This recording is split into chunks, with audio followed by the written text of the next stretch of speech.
नमस्कार, स्वागत है आपका 2024 के महासमर में। इस आखिरी पड़ाव में हैं हम 2024 के महासमर में, क्योंकि अब जो चीज़ें हैं वो लगभग क्लियर हो चुकी हैं। एनडीए की बैठक चल रही है। एनडीए आज ही दावा कर सकता है अपनी सरकार बनाने का, क्योंकि बिल्कुल भी रियायत नहीं की जा रही है। अगर हम बात करें जिस तरीके से चंद्रबाबू नायडू, हम बात करें नीतीश कुमार की, हम बात करें एकनाथ शिंदे की, हम बात करें चिराग पासवान की, अगर हम बहुत से नेता हैं जिनका आप नाम ले लें, और सबसे बड़ी जो उम्मीद है एनडीए बहुत अच्छी भूमिका में रहे नीतीश कुमार, और इंडिया गठबंधन के सूत्रधार भी वो रहे। ये पहला मौका होगा जिसने विपक्ष को खड़ा किया हो, उसको एक मंच पे लाकर वो नेता दोनों ही सरकारों में जाने के लिए आतुर है। उसे जो ऑफर मिलेगा, फिलहाल अभी तो एनडीए के साथ हैं और एनडीए की बैठक में शामिल भी हो गए अशोका रोड में। तो आज इसी पे बात करेंगे, किंग मेकर कौन।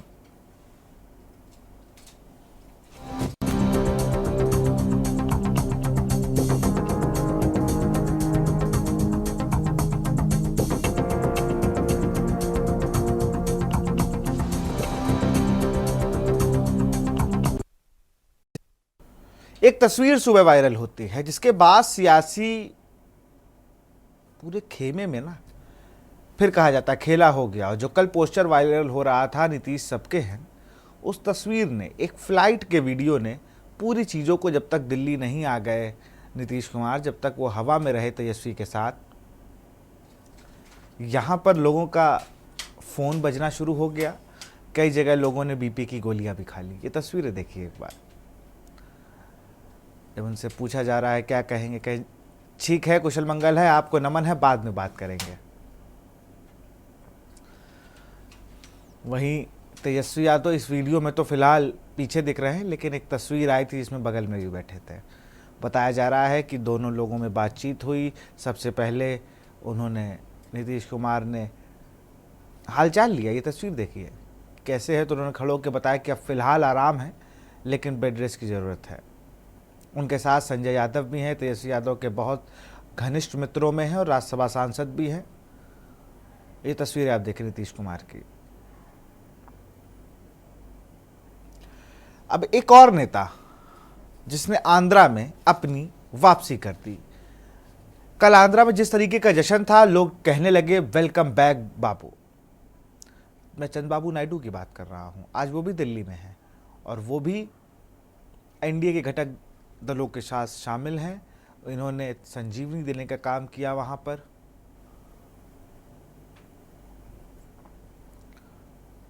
काफ़ी लंबे समय से सत्ता से बाहर थे, सत्ता में वापस आते हैं और अब ये भी किंग मेकर की भूमिका में है। और बहुत ही पुराने एनडीए के सहयोगी, 2004 में एनडीए के संयोजक रहे, मंत्री रहे, इनके मंत्री थे, एक बार तो इनका स्पीकर भी रहा टीडीपी का।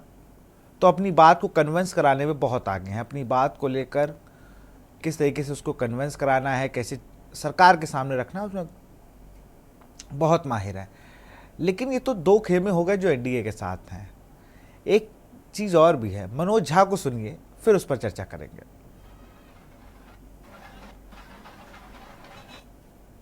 ये विजुअल से इससे किसी को ताज्जुब क्यों होना चाहिए साहब?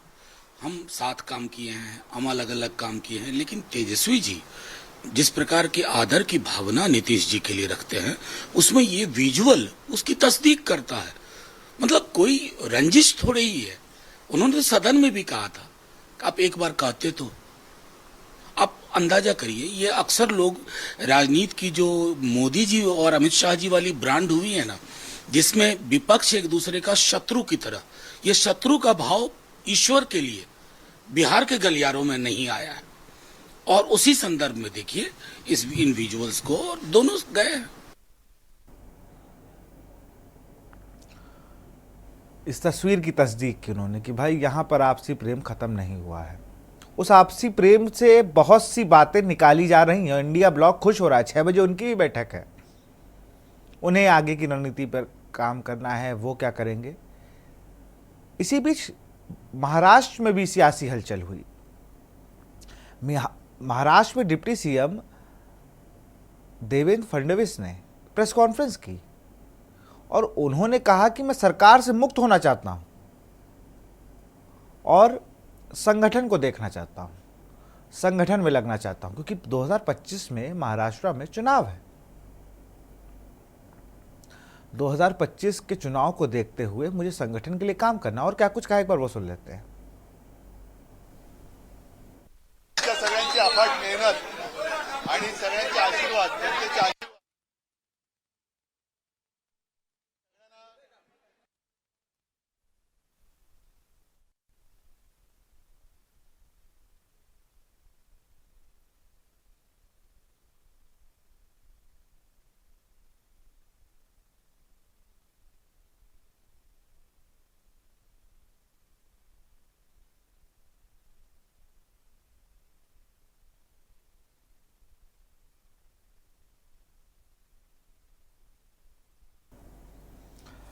हमारे साथ गेस्ट जुड़े हुए हैं, अखिलेश सिंह है, विशेष संवाददाता हैं दिल्ली से, क्योंकि आज सारी हलचल दिल्ली में होनी है। इस पूरे देश के नेता दिल्ली पहुंचे हुए हैं, अपनी पार्टी का जो प्रतिनिधित्व करते हैं। एसएन श्याम है वरिष्ठ पत्रकार, आलोक त्रिपाठी है वरिष्ठ पत्रकार। सबसे पहले अखिलेश सिंह जी का रुख करता हूँ। अखिलेश, आप सुबह से लगातार इन खबरों पर हैं, लगातार सियासी हलचल तेज है। अगर बात करें इस तरीके से जो एनडीए है या इंडिया ब्लॉक है, इसको कैसे लगे हैं दोनों जुट में? और सबसे बड़ी बात, जो दो दल हैं टीडीपी और जेडीयू, इन दोनों के रिश्ते खराब नहीं हैं इंडिया ब्लॉक से। अखिलेश अनम्यूट कर लीजिए।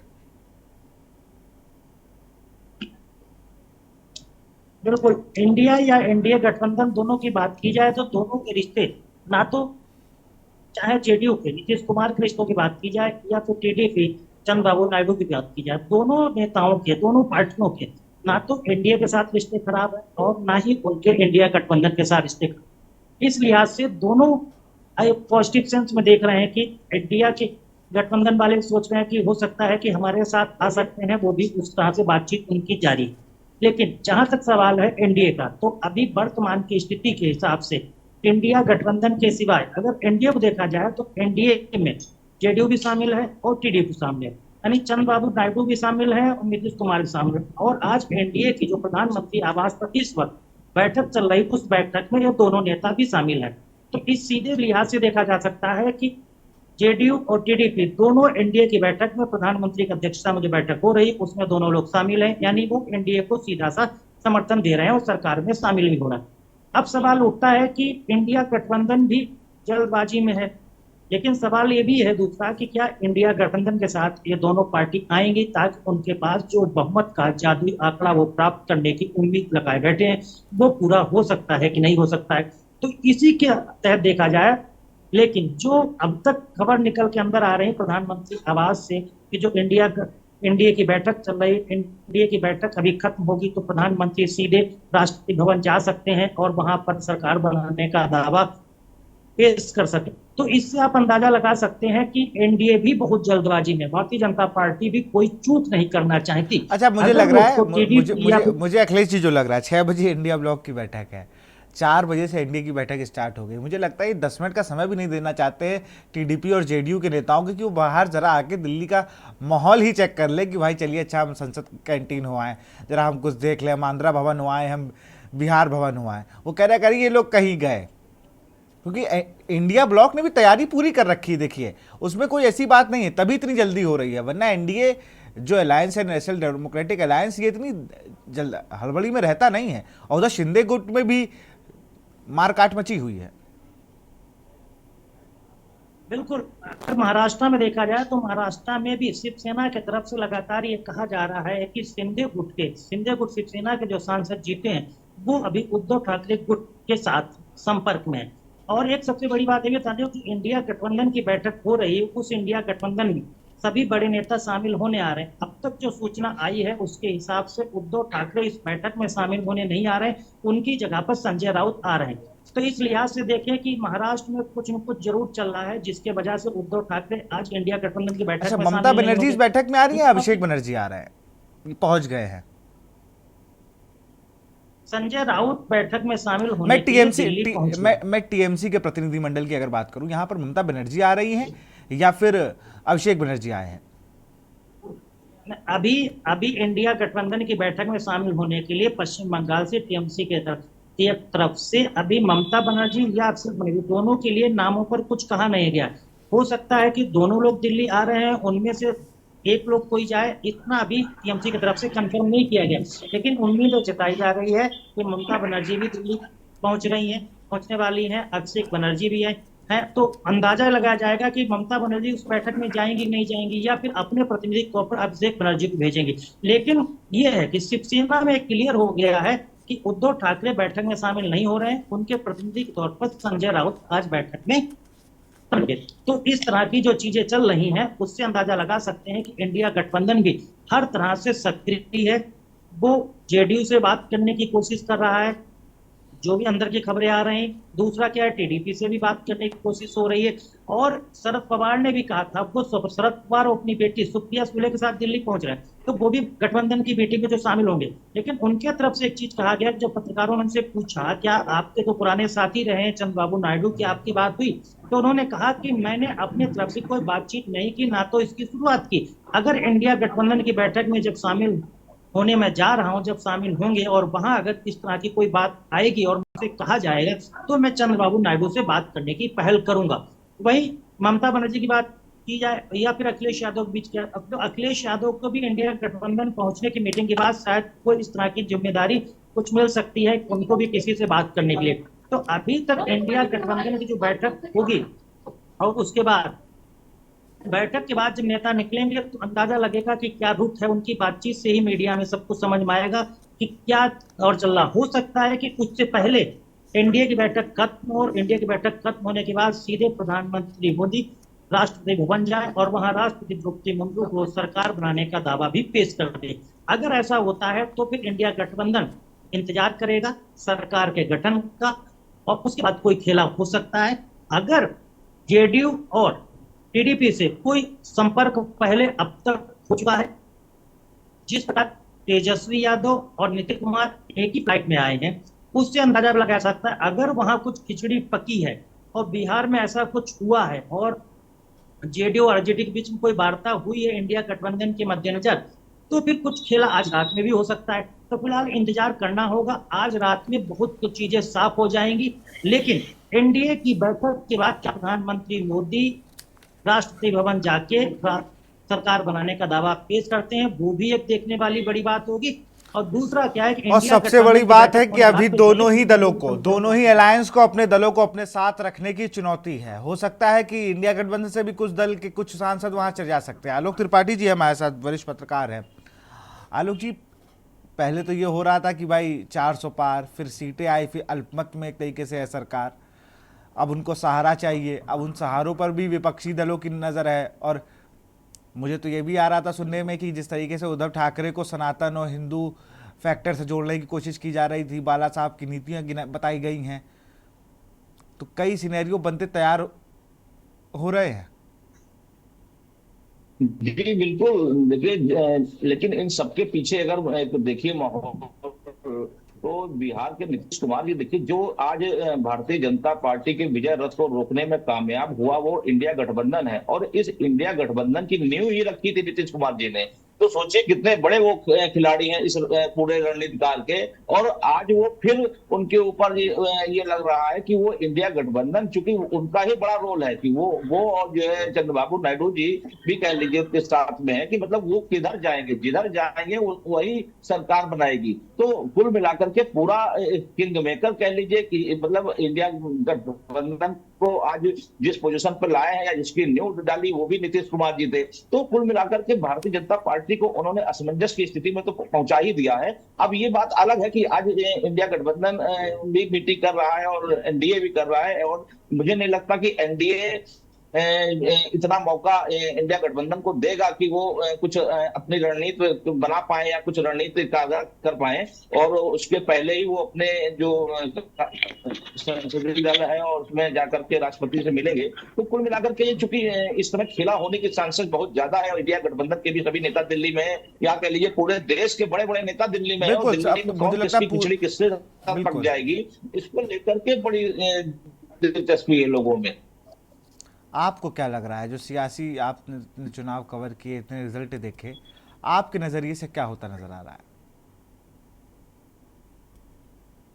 वर्तमान में देखिए जो स्थितियां दिख रही हैं उसमें बहुत बड़ा रोल नीतीश कुमार जी का है। नीतीश कुमार जी किस करवट बैठेंगे, जब तक उनको अपना कुछ फायदा नजर नहीं आएगा, अपनी पार्टी, अपना बिहार, ये सब चीजें, क्योंकि नीतीश कुमार जी के सामने भी एक बहुत बड़ा संकट है। क्योंकि जब वो चुनाव लड़ रहे थे, जब वहां बिहार में थे, तो उन्होंने मुस्लिमों को आरक्षण की बात की थी, जातिगत गणना की बात की थी। तो ये सब भाजपा के लिए कहीं ना कहीं चिंता का विषय है कि अगर वो उनके साथ आती है सरकार में, तो भाजपा का जो अपना एजेंडा है, मोदी का जो अपना एजेंडा है, उसको कैसे लागू करेंगे। लेकिन राजनीति में सब संभव है, बयानबाजी बहुत होती है, कहते बहुत कुछ है, लेकिन सत्ता मिलने के बाद बहुत सी चीजों को वो किनारे कर दिया जाता है, बहुत सी चीजों को जो नहीं कहते हैं उनको ले आते हैं, तो सब कुछ भी संभव है। लेकिन ये बड़ा मुद्दा होगा कि अगर नीतीश कुमार जी राजद की सरकार के साथ में आते हैं, तो ये जो मुद्दे उन्होंने उठाए थे, जातिगत गणना का और मुसलमानों को आरक्षण का, इसका क्या होगा? क्या वो मोदी सरकार में इसको लागू करा पाएंगे? ये बड़ा प्रश्न चिन्ह होगा। बिल्कुल, अब ये देखना होगा किस तरीके से चीज़ होती है। एहसन श्याम जी हमारे साथ हैं। सिर्फ मुझे लगता है कि अगर एहसन श्याम जी, नीतीश कुमार की मान ली जाए अगर सारी, जैसे अगर मान ली उन्होंने 5 मंत्रालय मांगे, 5 मंत्रालय उनको मिल जाते हैं, तो फिर वहाँ जीतन राम मांझी को दिक्कत हो जाएगी, फिर चिराग पासवान वहाँ पर हैं, ऐसे छोटे छोटे दल और हैं जो कहेंगे नहीं हमें भी कुछ दीजिए। देखिए विशाल जी, ऐसा है कि बिहार में कल से जो है राजनीतिक खिचड़ी बड़ी तेजी से पकनी चालू हो गई है जी। और जैसा कि नीतीश कुमार जी का अपना पुराना उनको हम कहते हैं जैसा स्वभाव है, वो हमेशा फायदेमंद ही खोजते हैं और कुर्सी उनको बहुत प्रिय है, बिना कुर्सी को रह नहीं सकते। तो अभी जैसा कि जानकारी मिली कि उनको डिप्टी पीएम का ऑफर था इंडी गठबंधन की ओर से। चंद्रबाबू नायडू को भी मोदी जी ने बात किया, प्रधानमंत्री जी ने बात किया उनसे। आज तेजस्वी और ये दोनों एक ही प्लेन में गए और दोनों चाचा भतीजा का रिश्ता भी दोनों के बीच है। लालू यादव भी इधर लगे हुए हैं कि चाचे भतीजे के बीच जो दूरियां बन गई थी उसको पाटा जाए। और मीसा भारती ने भी कहा है, जो उनकी बहन है तेजस्वी की, कि चाचा तो हमारे चाचा हैं, वो कभी हमको इग्नोर नहीं करेंगे और हमको मानते हैं चाचा मेरे बहुत। तो इनको मनाने की कोशिश भी चल रही है और ये संभव है कि नीतीश जी की जो मांगे अगर पूरी हो जाए तो वो उधर ढलक जाए। लेकिन उनमें भी मेरी जो अपनी समझ है, जहां मैंने देखा है अपनी रिपोर्टिंग के दरमियान, कि स्थायित्व तो नहीं होता उनके अंदर। वो दल बदल के जाते जरूर हैं, लेकिन जब फायदा जहां होता है उस तरफ लुढ़क जाते हैं। इसीलिए उनका नाम कुछ और पड़ा है, मैं अपने मुंह से नहीं कहना चाहता विशाल जी। तो ये तो है कि वो जो है वो फायदे ही खोजेंगे। और अभी जैसे कि अभी अगर एनडीए से इनकी बातचीत का तो है ही उसमें, ये अभी डायरेक्ट एक मुद्दे को टिके हुए हो, बिहार को विशेष राज्य का दर्जा देने। हाँ, केसी त्यागी ने भी उसको हर मन से कहा है।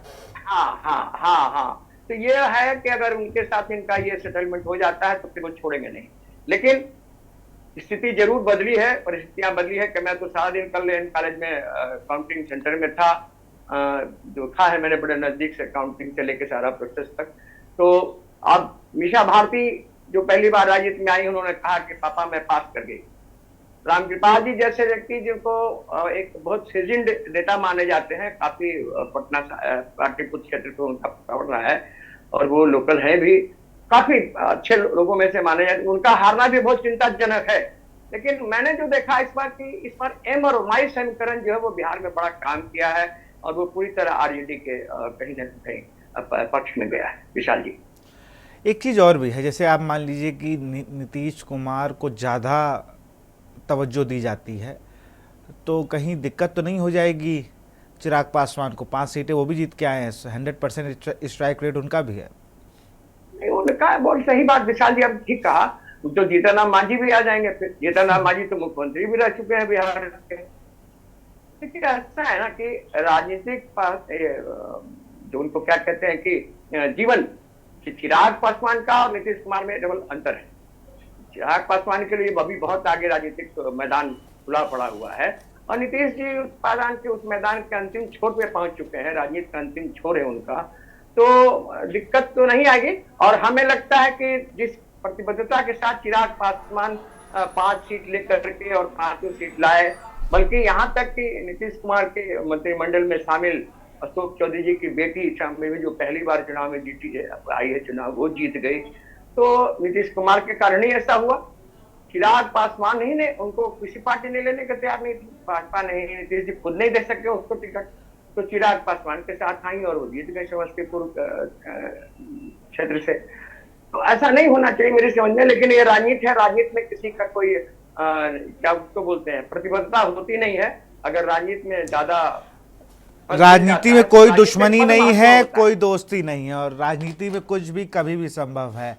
आलोक जी, राजनीति में दुश्मनी नहीं, दोस्ती नहीं, राजनीति तो राजनीति है, और राजनीति में कोई ये नहीं होती, बिल्कुल, तो क्या बोलते हैं, कोई प्रतिबद्धता नहीं होती, कोई किसी के प्रति समर्थक नहीं होता। बस राजनीति है तो है, हम जीतते हैं तो आपके साथ हैं, हारे हैं तो फिर अपना किनारा है। आज मोदी जी ने कह दिया कि भाई राजनीति में तो ये सब होते रहता है, आगे पीछे उठापटक और जीत हार लगी रहती है। लेकिन मेरी समझ से, जो मैंने राजनीति को देखा है नजदीक से और राजनीतिक रिपोर्टिंग के दरमियान, कि राजनेताओं की कोई नैतिकता नहीं होती। नेताओं के लिए जो सबसे महत्वपूर्ण होता है राजनीति में, होता है पद और कुर्सी। बिल्कुल, पद और कुर्सी के बिना नेता नेता नहीं है। वो तो हम लोग की तरह फिर हो जाएगा कि हम उसको भी आपकी तरह या मेरी तरह वोटिंग काउंटिंग में जाना होगा और एक एक राउंड का लेखा जोखा निकाल के अपने दफ्तर भेजना होगा। जी जी, आलोक जी का रुख करूंगा। आलोक जी, महाराष्ट्र में जिस तरीके के समीकरण बन रहे हैं, देखिए वहां पर क्या स्थिति है कि एक शिवसेना टूटकर 2 गुटों में हो गई है। अब उस शिवसेना में भी 13% वोट तो मिले हैं, 15% वोट माफ करिएगा, उद्धव ठाकरे को 9 सीटें जीती हैं, और ये 13% वोट पाके 7 सीटें जीते हैं शिंदे। वहीं अजीत पवार को तोड़ के जो एनसीपी के साथ काम करना चाह रहे था बीजेपी का, वहाँ का लोकल लीडरशिप, वो नहीं कर पाया है। बीजेपी के साथ वहाँ क्या हुआ कि वहाँ 3% वोट पाए हैं अजीत पवार, और 13% वोट पाए हैं शरद पवार। तो यहाँ गैप भी ज़्यादा है, तो वो काम भी नहीं कर पाए हैं दोनों, चाहे वो शिवसेना शिंदे गुट हो और चाहे वो एनसीपी शरद पवार गुट हो। जी देखिए, महाराष्ट्र की राजनीति बिल्कुल जस्ट अलग है वहां से। तो वहां पे तो चाहे एनसीपी हो चाहे शिवसेना हो, वहां तो चूंकि दोनों ही धड़ अलग अलग हो गए थे, 2 भाड़ हो गए थे, तो वहां तो उनके अपना वजूद था। तो इस चुनाव में उन दोनों, शिवसेना का भी कह लीजिए और एनसीपी का भी लीजिए, उन्होंने अपना वजूद दिखाया। उसमें उद्धव ठाकरे ज्यादा सफल हुए और उन्होंने अपनी शिवसेना, अपना जो वजूद है वो दिखाया कि शिवसेना मतलब ठाकरे ही परिवार ही शिवसेना, तो ये उन्होंने दिखाया। लेकिन जैसा कि हो रहा है, मुझे जो लग रहा है कि अभी इंडिया गठबंधन या एनडीए जो सरकार का जो बनाएगी, क्योंकि देखिए पिछली बार भी अगर देखिए तो लोग जनशक्ति पार्टी है उसके सांसद साथ में आए और उसके बाद उसी में से 2 फाड़ कर दिए गए, और उन्हीं के चाचा जो थे वो मंत्री बन गए। तो ये सब चीजें राजनीति में अभी बहुत संभावनाएं हैं। अभी तो सिर्फ समर्थन देना है, समर्थन देकर सरकार बनाना है, उसके बाद जो बहुमत का आंकड़ा है वो भाजपा कैसे पूरा करेगी, वो ये उसको बहुत बखूबी जानती है। वो किस पार्टी को तोड़ेगी, किस पार्टी के सांसदों को अपने साथ में आएगी, कौन सा निर्दलीय बड़ी संख्या में जो सांसद जीते हैं वो भी उनके मतलब अभी इंतजार कर रहे होंगे। आलोक जी अभी जो खबर मेरे पास आ रही है, मीटिंग जारी शुरू हो गई है। चंद्रबाबू नायडू ने 6 मंत्रालय और स्पीकर पद मांगा है।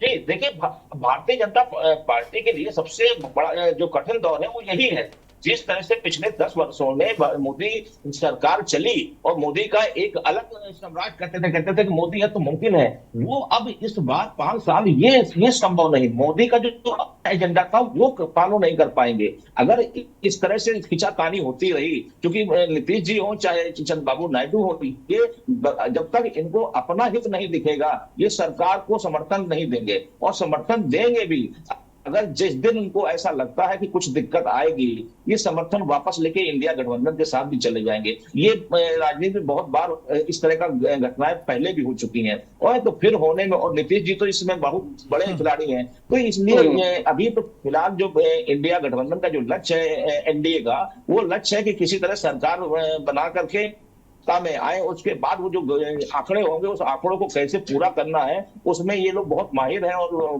बहुत से निर्दलीय भी हैं, बहुत से शिवसेना के भी हैं, और तमाम ऐसे लोग हैं जो लोग उनके साथ आ सकते हैं। शिवसेना में भी मुझे नहीं लगता कि बहुत, क्योंकि आपस में जब यूपी में बहुजन समाज पार्टी और समाजवादी पार्टी मिल सकती है तो मुझे नहीं लगता कि भाजपा का जो बहुत पुराना दल शिवसेना है जिसके 9 सांसद है, तो ऐसा नहीं बात हो तो शायद हो सकता है वो भी समर्थन दे दें, क्योंकि राजनीति में सब संभावनाएं होती हैं। मैं आपको बताऊं, रक्षा मंत्रालय पद भी टीडीपी ने अपने लिए मांगा है, जीतन राम मांझी ने पद मांगे हैं, जेडीयू ने 3 कैबिनेट में पद मांगे हैं, चिराग पासवान ने भी 2 मंत्री मांगे, 1 कैबिनेट 1 स्वतंत्र प्रभार, शिंदे गुट ने 2 मंत्री मांगने की ऐसी कयास लगाए जा रहे हो। ये जो बैठक में निकल के सामने रहा, यहाँ पर आप दोनों लोग हमारे साथ बने रहिए, अभी इस पर और चर्चा करेंगे और भी जो मीटिंग में चल रही, जो हमारे संवाददाता हमको भेज रहे हैं उस पर भी चर्चा करेंगे छोटे से ब्रेक के बाद। आप देख रहे हैं के न्यूज, खबरों का सारथी। केसरिया से मन जोगी हुआ रे, दिल झूमे देखो मतवारा हुआ रे, केसरिया से मन जोगी हुआ। हर पल मनाओ केसरी त्योहार, विमल जुबान केसरी।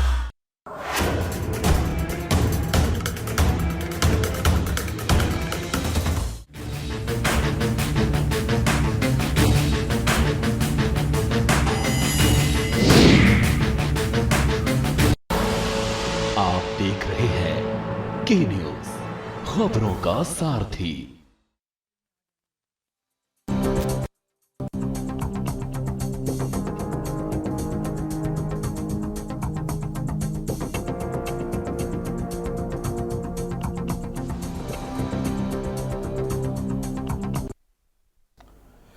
ब्रेक के बाद आपका स्वागत है। जैसे अभी ब्रेक से पहले मैंने आलोक त्रिपाठी से चर्चा की, जो 6 मंत्रालय टीडीपी ने मांगे, जिनमें कि जो लोकसभा स्पीकर का पद है वो भी उन्होंने। फिर से चलते हैं, हम सीधे चलते हैं अब दिल्ली से हमारे संवाददाता, वरिष्ठ संवाददाता अखिलेश सिंह जुड़े हुए हैं, अखिलेश जी के पास चलेंगे।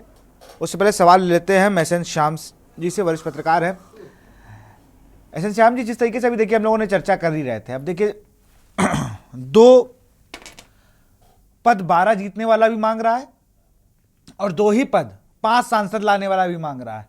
तो बिहार में मुझे लग रहा है कि ईगो क्लैश होने वाला है। जीतन राम मांझी 1 सीट जीते लेकिन कह रहे मुझे कैबिनेट का दर्जा चाहिए, मैं कैबिनेट मंत्री का पद मुझे चाहिए ही चाहिए। तो ईगो क्लैश होना तय हो गया है बिहार में। तो जी नहीं, बहुत सही बात है, आपने ठीक कहा। ईगो क्लैश तो तैयार हो ही गया है, लेकिन हमें लगता है कि इसमें सबसे भारी पड़ेंगे नीतीश जी। बिल्कुल ठीक कहा आपने, सब कि वो ईगो क्लैश होगा और चिराग पासवान। तो जैसा कि मैंने आपको पहला कि चिराग पासवान का राजनीतिक जीवन बहुत छोटा है, और नीतीश जी हैं, बहुत जेपी मूवमेंट से निकल के आए हैं। चिराग पासवान की पहचान सिर्फ इतनी है कि वो रामविलास पासवान के बेटे हैं, लेकिन नीतीश जी जेपी आंदोलन से लेके सारा कुछ, स्टूडेंट लाइफ से लेके अब तक सारा देखा है, और उनका बहुत राजनीतिक जीवन काफी लंबा है, और पूर्णतः वो राजनीतिक परिवार से ही मतलब अपने को समर्पित कर दिया। तो ईगो क्लैश की बात जहां तक हमें लगता है कि जो आप मांगेंगे तो जरूर हर कोई, मैंने कहा ना आपको कि हर कोई फायदे में रहना चाहता है, चाहे जिसकी 2 हो वो भी करेगा, जिसकी 12 है वो भी कहेगा, लेकिन नियमतः तो जो बहुमत में है ना तो उसको चाहिए। अब ये 5 में ही है, वो 12 में है, तो कहीं ना कहीं हर जगह। जी बताएं। दिक्कत तो मुझे ये लग रही है मैं दोनों लोगों से ही सवाल है, बारी बारी जवाब लूंगा। आलोक जी आपसे भी सवाल है मेरा, और श्याम जी आपसे भी सवाल है कि मैंने अभी पूछा ना कि 2 सीटें वाला जो जिनके पास 9 सीटें हैं वो भी 2 कैबिनेट मंत्री, एक स्वतंत्र प्रभार मांग रहे हैं। जेडीयू भी एक कैबिनेट मंत्री, एक स्वतंत्र प्रभार मांग रहे हैं।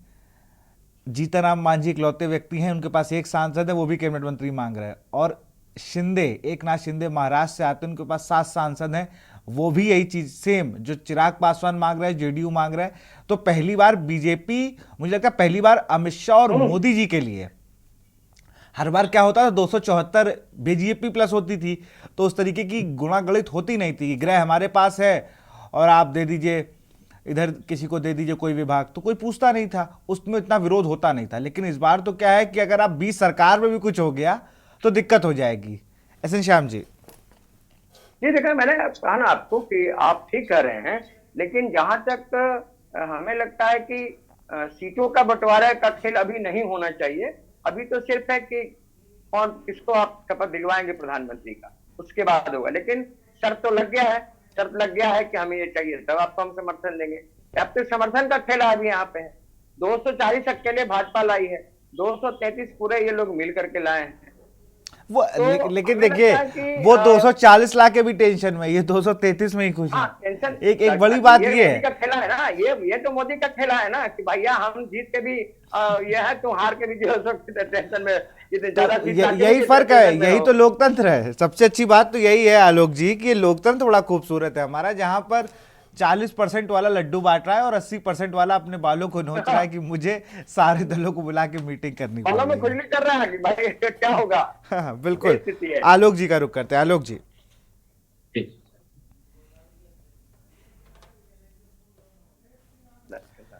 जी बिल्कुल।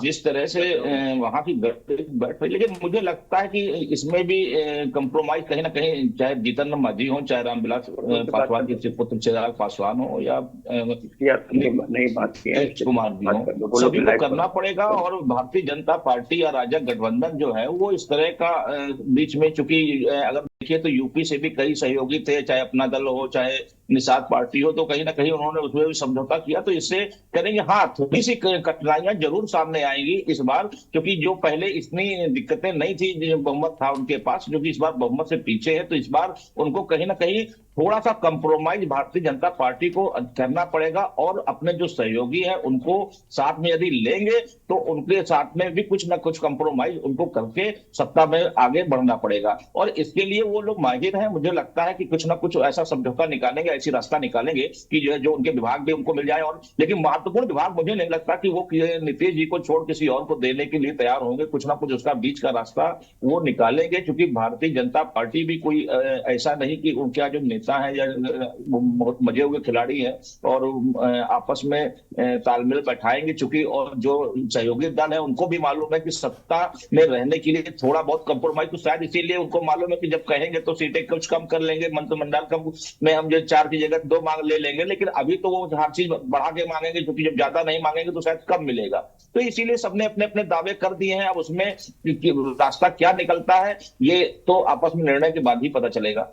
बिल्कुल। इसी वक्त तो एक जानकारी ये भी आ रही है कि एनडीए की बैठक खत्म हो गई। हमारे साथ अखिलेश सिंह संवाददाता बने हुए हैं लगातार दिल्ली से। अखिलेश जी, बैठक खत्म हो गई है और बैठक में जो हम लोगों ने बातें की, जिससे हम चर्चा कर रहे थे कि एनडीए की बैठक में 6 मंत्रालय और इस लोकसभा स्पीकर का पद मांगने की बात सामने आई है चंद्रबाबू नायडू की, और 2 मंत्री पद मांगे हैं जेडीयू ने, 2 मांगे हैं रामविलास पासवान ने और 2 एकनाथ शिंदे ने। अखिलेश जी अनम्यूट कर लीजिए।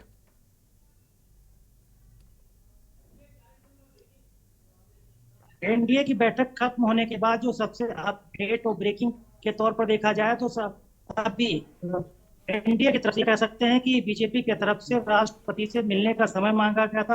प्रधानमंत्री की अगुवाई में सभी मिलना चाहते हैं। एनडीए के जितने भी घटक दल हैं, राष्ट्रपति भवन से भी 7:30 बजे का समय एनडीए को दे दिया गया है।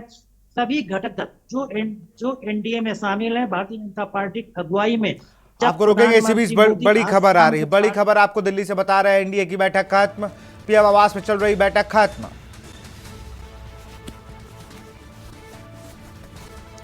करीब 1.5 घंटे चली एनडीए की बैठक। आज सरकार बनाने का दावा पेश करेंगे मोदी। अमित शाह, नड्डा और नीतीश कुमार रहेंगे मौजूद। पीएम आवास पर चल रही एनडीए की बैठक खत्म। करीब 1.5 घंटे तक चली एनडीए की बैठक। आज सरकार बनाने का दावा पेश करेंगे मोदी।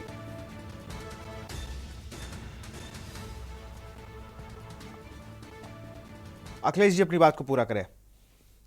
अखिलेश जी का रुख करेंगे। दिल्ली से लगातार वो बने हुए हमारे साथ। एक सबसे बड़ा अपडेट जो मिला है वो अपडेट और ब्रेकिंग ये मैं बता रहा कि और के न्यूज के दर्शकों को भी बताना चाहता हूं कि एनडीए की तरफ से यानी प्रधानमंत्री की तरफ से राष्ट्रपति से मिलने का समय मांगा गया था और आज ही का समय शाम का मांगा गया था। राष्ट्रपति कंफर्म कर दी गई है।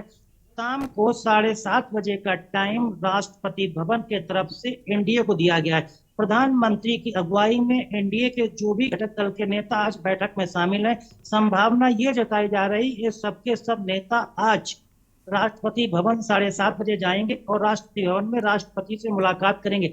उम्मीद ये भी बिल्कुल क्लियर कहा जा सकता है कि राष्ट्रपति भवन में जब एनडीए के सभी घटक दल पहुंचेंगे प्रधानमंत्री की अगुवाई में तो कुछ समय सरकार बनाने का दावा भी प्रधानमंत्री पेश कर सकते हैं। ये अब तक की अपडेट है भाई। 1.5 घंटे चली बैठक में ये अब तक जो नेता निकल के आ रहे हैं अब अभी तक उनसे अपडेट पता चलेगा कि क्या कुछ हुआ। कोई नेता बताने को तैयार होता नहीं होता है। कुछ तो सूचनाएं वहां से लीक होंगी कि आखिर 1.5 घंटे जो बैठक प्रधानमंत्री आवास नई दिल्ली के 7 लोक कल्याण मार्ग में चल रही थी प्रधानमंत्री की अध्यक्षता उसमें क्या क्या चर्चा हुई, क्या रणनीति तय हुई, सरकार गठन को लेकर क्या चर्चा हुई और सरकार गठन को उसमें कितने सीट होंगे, किस दल के कितने होंगे, कितनी सीटों पर कितने मंत्री बनाए जाएंगे, कितने कैबिनेट मंत्री बनाए जाएंगे, कितने स्वतंत्र प्रभार मिलेंगे, कितने राज्य मंत्री बनाए जाएंगे। तो इस लिहाज से कुछ सूचनाएं अभी अब तक पहुंचेंगी क्योंकि वो वहां से जो लोग निकलना शुरू हुए हैं कि बैठक खत्म होने के बाद तो अंदाजा लगाया सकता है कुछ चीजें अपडेट जरूर मिलेंगी। लेकिन सबसे बड़ी जो इस समय की ब्रेकिंग न्यूज की कही जा सकती है कि वो दावा पेश होने की संभावना 7:30 बजे पूर्णतः बन गई है। बिल्कुल आलोक जी क्या कहेंगे? जी। जिस तरीके से अब तो मुझे लगता है दावा पेश करने की बात आ रही 7:30 बजे के करीब। अब अखिलेश यादव भी पहुंच गए हैं। इंडिया गठबंधन की बैठक भी शुरू होने वाली है कुछ ही मिनटों बाद। उससे पहले एनडीए तो दावा पेश करने की बात कर रहा है 7:30 बजे। जी बिल्कुल। मैंने जैसे पहले भी कहा था कि एनडीए बिल्कुल मौका नहीं देगा इंडिया गठबंधन को कि वो कुछ रणनीति बना पाए। यही कारण आपने देखिए 1.5 घंटे की बैठक करने के बाद उन्होंने समय भी मांग लिया और उतनी देर में वो सब बना करके अपना पूरा एक पूरी बैठक का जो निर्णय हुआ होगा उस निर्णय से उनको अवगत कराएंगे। उसी समय मुझे लगता है कि वो दावा भी पेश कर देंगे। तो इंडिया गठबंधन के पास सिर्फ वेट एंड वॉच के अलावा कोई मौका बचा नहीं है। और इंडिया गठबंधन अगर सरकार बन जाती है तो उसके बाद वो इंतजार करेंगे कि शायद कुछ ऐसा हो कि वो उनके जो नीतीश कुमार जी जैसे लोग हैं जो उनके साथ गए हैं वो उनके साथ पलटी मारे, जैसे बिहार में पलटी मारी। तो उस तरह से अगर ऐसी स्थितियां बनती है तो इंडिया गठबंधन के लिए दोबारा चांस बनेगा।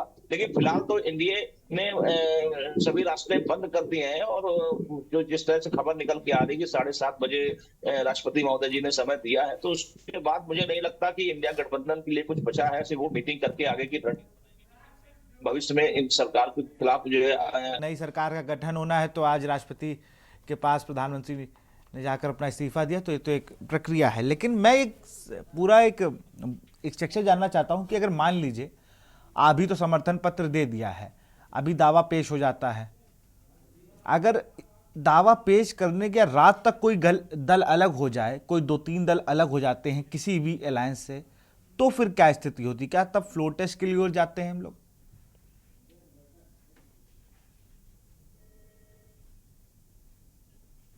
सर आप अनम्यूट कर लीजिए। एसएन श्याम जी अनम्यूट कर लीजिए।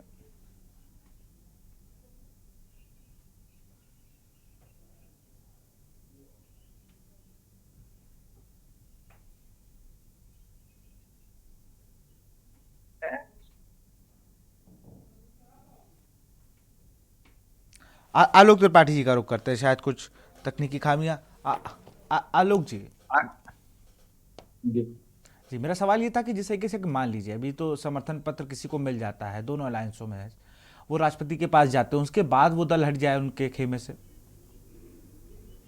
देखिए जो मुझे जानकारी है कि जितने भी सहयोगी दल होंगे वो सभी का लेटर राष्ट्रपति महोदय के पास जाएगा और उसको अध्ययन करने के बाद उनको विश्वास में लेने के बाद ही वो सरकार बनाने का न्योता उनको देंगी। अगर इस दौरान कोई दल समर्थन वापस लेता है तो कहीं ना कहीं उसको उस समर्थन पत्र वापस लेने का भी एक पत्र देना पड़ेगा। अगर ऐसा नहीं होता है तो बहुमत सिद्ध करने का मौका दिया जाएगा सरकार को और उसमें ये सब चीजें स्थिति क्लियर होगी। लेकिन अभी तो बहुमत चूंकि सरकार बनाने का उनको न्योता देना होगा तो उसके लिए वो जितने भी सहयोगी दल हैं उनका सभी का एक सहमति पत्र बना करके राष्ट्रपति महोदय को देंगे और राष्ट्रपति महोदय को अगर लगता है कि सभी लोगों ने सरकार बनाने के लिए इनको समर्थन दिया है तो उसके बाद वो उनको ऑफर देंगे। तो ये प्रक्रिया है, इस प्रक्रिया में अभी कोई मुझे पेच लगता नहीं है कि ऐसा कोई पेच है। आने वाले कुछ समय में क्या स्थितियां होंगी वो एक अलग बात है, क्योंकि राजनीति में रात में क्या होगा दिन में क्या होगा कोई भरोसा नहीं है, कब कौन करवट बदल जाए, क्योंकि राजनीति में सबको अपना फायदा नजर आ रहा है। सब जब तक फायदा नहीं दिखेगा वो समर्थन वापस ले लेंगे, जब फायदा दिखेगा तो समर्थन देंगे। तो ये तो एक प्रक्रिया है। अब आज जो स्थिति बनी है उसमें तो लग रहा है कि जैसे 1-1.5 घंटे की बैठक में कि वो राजद की जो बैठक हुई सहयोगी दलों के साथ उसमें सब कुछ ठीक हो गया है और वो इसीलिए 7:30 बजे राष्ट्रपति महोदय से मिलने जा रहे हैं और उनको जो है अपना समर्थन पत्र देंगे और उसके बाद राष्ट्रपति के मुख्य तरफ से इंतजार करेंगे कि वो सरकार बनाने का न्योता फिर दे। बिल्कुल, अखिलेश जी का रुख करते हैं। अखिलेश जी के पास चलते हैं। अखिलेश जी, इंडिया गठबंधन की बैठक का भी अपडेट थोड़ा दे दीजिए। अखिलेश यादव के पहुंचने की खबर है दिल्ली। इंडिया ब्लॉक की बैठक में अब किस तरीके से बातचीत रखी जाएगी? क्या किसी ने कोई संपर्क साधा? यही सवाल जवाब होने वाले हैं मुझे लगता है। बिल्कुल, इंडिया गठबंधन की बैठक आज शाम 7 बजे होनी है। उसके लिए तमाम नेता पहुंचना शुरू कर दिए हैं। जितने भी इंडिया गठबंधन के घटक दल हैं उनके नेता दिल्ली पहुंचना शुरू कर दिए, चाहे उसमें अखिलेश यादव हो, बिहार से तेजस्वी यादव हो, महाराष्ट्र से शिवसेना में संजय राउत पहुंच रहे हैं और अगर तमिलनाडु से देखा जाए तो एम.के. स्टालिन पहुंच रहे हैं, जम्मू कश्मीर से महबूबा मुफ्ती और फारूक अब्दुल्ला। इसके बाद तमाम भी जितने भी राजनीतिक दल इस इंडिया गठबंधन में शामिल है लगभग वो सबके सब दिल्ली पहुंचे हैं और कुछ लोग नहीं पहुंचे, वो भी लगभग पहुंचने वाले हैं। और इंडिया गठबंधन की बैठक शाम को 6 बजे दिल्ली के 10 राजाजी मार्ग यानी कांग्रेस के राष्ट्रीय अध्यक्ष मल्लिकार्जुन खड़गे के आवास पर होगी। उसकी तैयारी वहां पहले से पूरी कर ली गई है, सुरक्षा व्यवस्था भी वहां है और मीडिया का दौरा भी वहां शुरू हो गया है। तो अब एनडीए गठबंधन की जो बैठक थी उसको खत्म होने के बाद इंडिया गठबंधन की बैठक में अब क्या निकलेगा, क्योंकि इंडिया गठबंधन भी जिस तरह की तैयारी में लगा था कि वो चाहता था कि केंद्र सरकार बनाने को उसको मौका मिले, लेकिन मुझे नहीं लगता है कि एनडीए की बैठक खत्म होने के बाद जो भी फैसला हुआ और राष्ट्रपति भवन से एनडीए को बुलावा भी मिल गया है कि 7:30 बजे वो सब मिलने जा रहे हैं, इसलिए लग रहा है कि एनडीए भी कोई भी समय नहीं गंवाना चाहता और समय रहते ही सब कुछ निपटा लेना चाहता है। जबकि इंडिया गठबंधन इसी चीज की प्लानिंग में लगा था कि हो सकता है जब आज एनडीए की बैठक खत्म होगी तो इंडिया गठबंधन के जो नेता बैठक में जो रणनीति तय होगी उसके मद्देनजर वो एनडीए के जो घटक दल हैं उनके नेताओं से संपर्क कर सकते थे और रात में कोई नई दिशा बिछ सकती थी। जो माँ तो सह का खेल जो राजनीति में चलता है कि विषाद कहाँ बिछेगी। लेकिन एक चीज बता दूं कि एनडीए की बैठक में एक मुद्दा जरूर अंदर खाने से पता चल रहा है, वो छा रहा मुद्दा ये रहा कि कितने मंत्रालय किसको मिलेंगे, कौन सा मंत्रालय किसको मिलेगा, कैबिनेट मंत्री कितने किसके बनेंगे, स्वतंत्र प्रभार किसके पास होगा, राज प्रभार किसके होगा। और उसमें यहाँ तक कि किसी ने नितिन गडकरी पीडब्ल्यू डिपार्टमेंट भी एक गठबंधन ने मांगने की कोशिश कर दी, यानी उसने अपना दावा ठोक दिया है। लेकिन अब ये देखना होगा। खबर तो ये भी है कि यूपी में एक जो मंत्रालय जो महिला सांसद के पास था वो एलजेपी के कोटे में जा रहा है। अखिलेश जी तक हम शायद आवाज नहीं पहुंच रही है हमारी। अखिलेश जी, आप हमें सुन पा रहे हैं?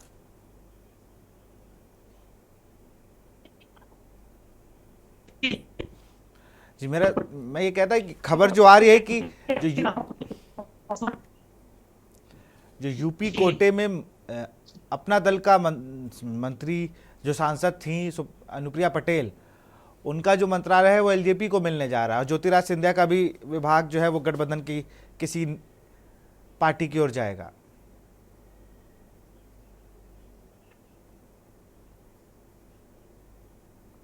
गलत बात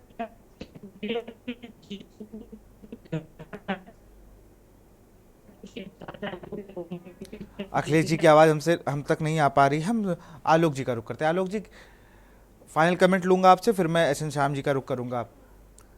इस सरकार में कितना अहम होगा जो फैसले लिए जाते थे पहले जिस बेबाकी से, इस सरकार में क्या वो उस तरीके से चीजें हो पाएंगी?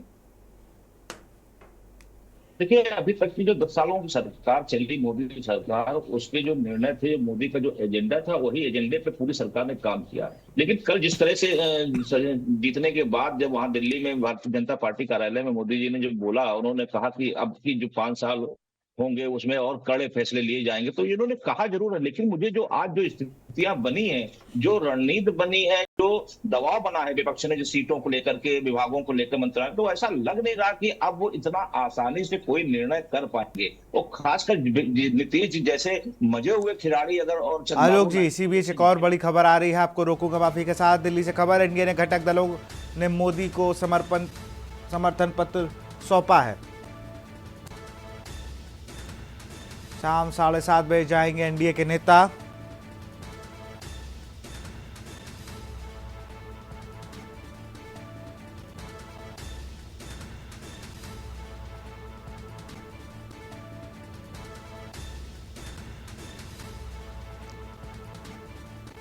राष्ट्रपति से मिल सकते हैं एनडीए के नेता।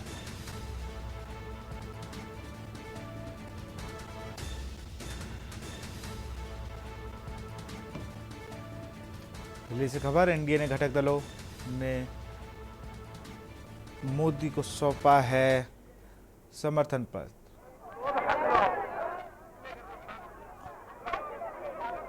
और इंडिया ब्लॉक की बैठक से पहले ये आप कांग्रेस के राष्ट्रीय अध्यक्ष के घर की तस्वीरें, जहां पर सुरक्षा व्यवस्था के कड़े इंतजाम किए गए हैं। कुछ ही देर में बैठक शुरू होने वाली। सीधी तस्वीरें आप दिल्ली से देख रहे हैं।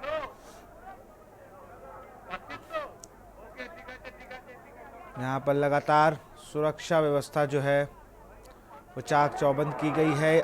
आज दिल्ली में बड़ा ही दिन है, क्योंकि दोनों ही अलायंस का और पूरे देश के जितने बड़े नेता हैं वो आज पहुंचे हुए हैं दिल्ली।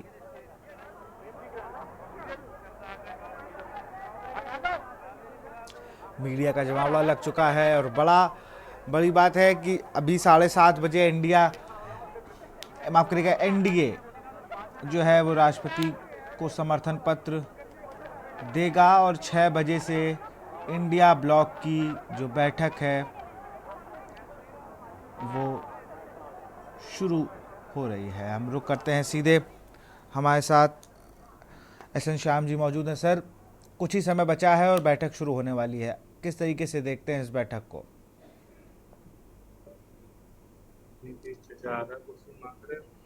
उधर खाली जा रहे हैं। सर, आपकी आवाज हम तक नहीं आ रही है। आज गई क्या? आवाज आई? जी, आई। हाँ, मैं ये कह रहा था विशाल जी। हेलो जी सर, बताएं। हाँ, मैं ये कह रहा था विशाल जी कि जब राष्ट्रपति जी ने बैठक बुलाया है तो समर्थन पत्र भी मिल गया सारे दलों का, तो निश्चित रूप से अब जो है किंग बनेंगे तो मोदी ही बनेंगे। और इसमें सबसे बड़ी भूमिका जो होगी वो नीतीश कुमार की होगी। बिहार किंग मेकर बन के आया है। बिहार के लोगों के लिए एक बड़ी अच्छी बात है कि भाई एक विशेष अधिकार का जो दर्जा है वो मांग सकते हैं, विशेष राज्य का। मैं यही कह रहा हूँ कि इसमें किंग मेकर में, किंग बनाने में बिहार का एक अहम रोल है और रोल रहेगा इसमें भी। और आप देखेंगे 7:30 बजे के बाद सरकार बनेगी, मोदी जी रहेंगे। क्योंकि देखिए, राजनीतिक भूचाल लाने में मोहिर जी को राजनीतिक भूचाल का जनक माना जाता है। राजनीतिक भूचाल लाने के लिए मोदी जी इसके जनक माने जाते हैं और आपके और हमारे की सोच की बाहर का वो काम कर देते हैं। तो निश्चित रूप से अभी जो माहौल है, जो राजनीतिक परिदृश्य है अभी देश के सामने, उसमें 7:30 बजे के बाद आपको बदलाव नजर आएगा। और ये जो लोग मैं किसी पे आरोप नहीं लगा रहा हूँ, न मेरा किसी की निंदा कर रहा हूँ। बिल्कुल, कल्पना लेकिन सोरेन भी जो वहां लोग पहुंच मंसूबे चुकी पाल हैं। रखे कल्पना जो लोग सोरेन मंसूबे पाल रखे पहुंच हैं, चुकी वो हैं वहां मंसूबों पे। तक जाएंगे, लेकिन कल- सरकार वहां बनना है। बिल्कुल। वो समर्थन के समर्थन दे देने के बाद तो फिर कोई मुद्दा ही नहीं होता। अब उसमें से समर्थन पत्र अगर आप वापस लेते हैं तो फिर इसके लिए आपको लिख के देना पड़ेगा।